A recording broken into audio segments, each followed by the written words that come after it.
Okay everybody, for this video we're doing shark musculature. These are going to be muscles that I believe will have the highest probability of making it on the exam. They are unambiguous, they're easy to see, and again you only have to identify things, but this video is also going to go over origins and insertions and functions as well, just to get a sort of full overview of every muscle. Let's begin with the fin musculature. So on the dorsal side of the fin, you have the pectoral extensors. These originate from the scapular process. They insert at the radials and the ceratotrachea, or the fin rays, and their primary function is to elevate the fin, or extend it, if you will.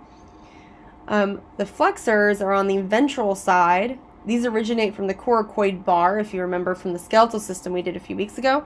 They insert at the radials and the ceratotrachea, and their primary purpose is to depress the fin. So if you recall, like you guys know what flexing is, right? We do it sometimes when we pull our arms into the midline of our body. We're flexing our muscles, and then when we extend our arms, that means we're extending them away from the midline of the body. So there is kind of the same idea, except it's with a fin rather than an arm. So they're elevating and depressing their fin. Next we have the bronchial muscles,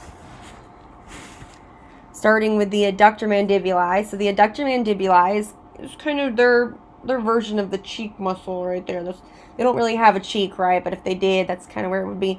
This originates from the palatoquadrate cartilage, if you remember from the skeletal system. It inserts at Meckel's cartilage, which is that lower jaw, right? And its primary function is to close the mouth. Next we have the constrictors. These originate from the raphe, which are those white lines you see between each muscle.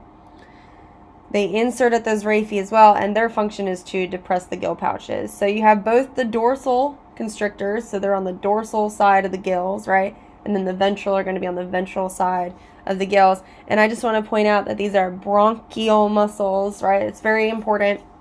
Then you remember that bronchial, with the N, refers primarily to respiration, to the throat muscles, right? To the bronchial arches, if you will. And then you also have brachial. When you take the N out, it means something completely different, right? So I want you to remember that. This is bronchial as opposed to brachial. Bronchial versus brachial. Brachial has to do with your arms. Bronchial has to do with respiration. Okay? Some more bronchial muscles. Here we have the intermandibularis, which is the ventral throat muscle. This originates from Meckel's cartilage. It also inserts at the raphe, and it raises the floor of the mouth. So the intermandibularis, right, is the ventral throat muscle. We also have the levator hyemandibuli. This originates from the otic capsule.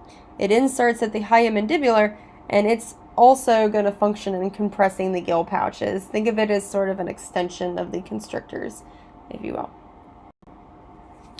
More bronchial muscles, we have the preorbitalis, which is the muscle right under the eye. It originates from the chondrocranium, which is the cartilaginous brain case, right, where the skull is. It inserts at the adductor mandibuli, and its primary function is to close the mouth.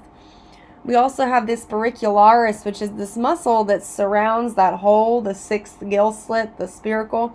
It's just the muscle around the spiracle that you can see in the picture here. This originates from the otic capsule. It inserts at the palatoquadrate cartilage, and its function is to elevate the palatoquadrate. So in our sharks, they usually still have the skin on the auricularis because it's kind of hard to take off, especially close, since it's so close to the skull. The skin just seems to get so much harder to pull off.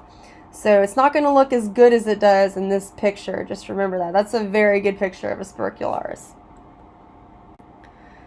Next we have the levator series, beginning with the cucularis, which is this muscle that sort of runs above the constrictors, as you can see in the picture there. It originates from the dorsal longitudinal bundles. It inserts at that scapular process, and it also functions in elevating or levating, right, the gill arches.